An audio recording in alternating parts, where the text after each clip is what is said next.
Hi, I'm Megan and welcome to my kitchen. Today I'll be making 2 recipes from one of my cookbooks. This video is part of a collab hosted by Tamara over at Southern Wife Everyday Life. I'll include a link to her channel as well as a link to the collab playlist in my description box below. As soon as you're done watching my video, be sure to check out Tamara's channel as well as the playlist for some great recipes. If you're coming over to my channel from the playlist, welcome. I hope you enjoy this video and that you'll consider subscribing to my channel. Let's get into these recipes. Here is the cookbook that I'm going to be using today. Now, this isn't something that I'm going to be able to link below or that you're going to be able to purchase. This was given to my mom by her cousin. The place that she used to work put this together. So from this cookbook, I'm going to make this BBQ Ribs recipe. I don't happen to have any ribs on hand, so I'm going to try this with chicken. And I've never tried this recipe before, but it looks really easy, so I'm excited to give that a try. And then for my next recipe, I'm going to make this Honeybun Cake. Now, I've actually made this a few times before and it's really delicious and it's super easy to put together. So let me show you how to make these two. First up is the BBQ chicken. Now, if you have ribs on hand, you can totally use the ribs. Again, I don't have any ribs, so I'm just going to use some chicken drumsticks that I have. I forgot to include a shot of what you'll need for this recipe, but I'll include the recipes for this and the cake in the description box below. But you'll basically need some barbecue sauce, ketchup, yellow mustard, brown sugar, melted butter, and Tabasco sauce. To get started, I've preheated my oven to 400 degrees, and then I'm going to basically mix everything except my meat together in this mixing bowl. So I'm adding my barbecue sauce, and you can use your favorite bottled or even homemade would be fine. I'm then going to add some yellow mustard, then my brown sugar, then the ketchup,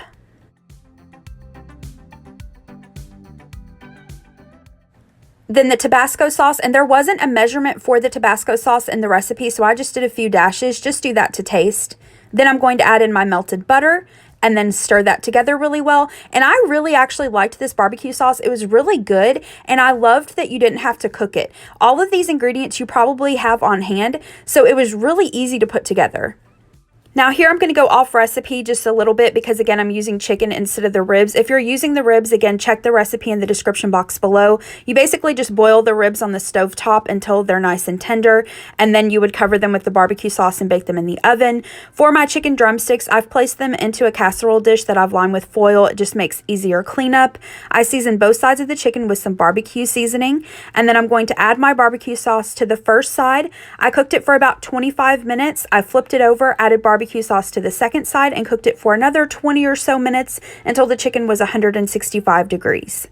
And here are the finished drumsticks out of the oven. Again, we really enjoyed this. This barbecue sauce was really good and it was really easy to put together. And here are the finished plates. So I have the drumsticks along with a broccoli casserole and some glazed carrots.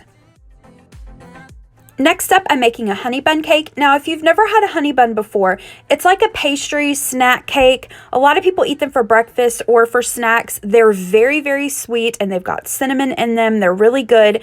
This is just a cake version of this. Now, this is not at all healthy. If you're looking for a healthy, organic recipe, just turn away. This is not it at all. But this is really delicious and it's great to make for potlucks or family get-togethers. So let me show you what you'll need.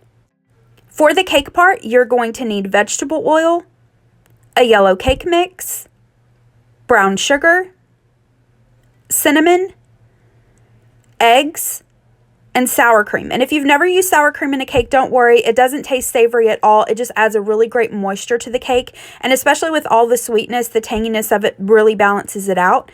For the icing, you're going to need some milk, powdered sugar, and vanilla.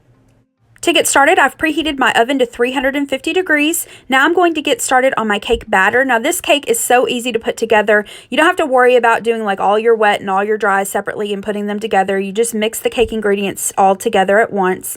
So here I'm adding my cake mix, then my sour cream, then my eggs, then the oil. And again, for exact measurements, be sure to check the description box below.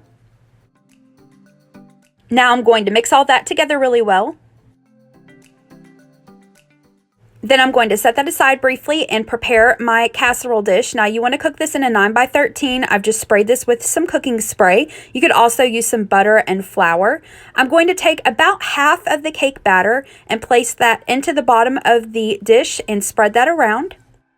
Next, in a small separate bowl, I'm going to add in my brown sugar and then my cinnamon and stir that together really well.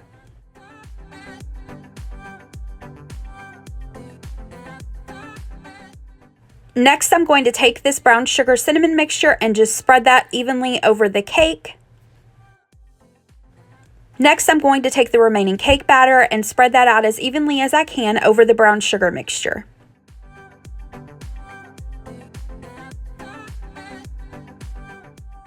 Now this next step, you do not have to do it all. It's not in the recipe. I just like to do it. I like how the finished product looks. I basically just take a butter knife or the other end of this spoon and I swirl the batters together. I just make little figure eights. Again, totally not necessary. You don't have to do it. I just like how it looks.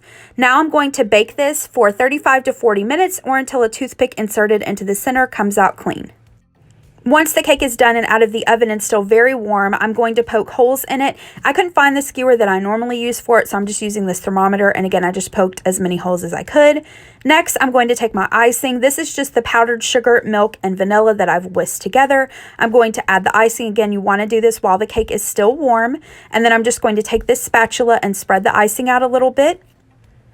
And then you'll want to let this set for at least a couple hours so that the icing can harden up. And here is the finished cake. Now this is so good. I honestly feel like this is so much better even the next day, but this is delicious. I hope you give these recipes a try. Thank you so much for watching. If you liked this video, please hit the thumbs up button below and subscribe to my channel. Have a great rest of the day. Bye-bye.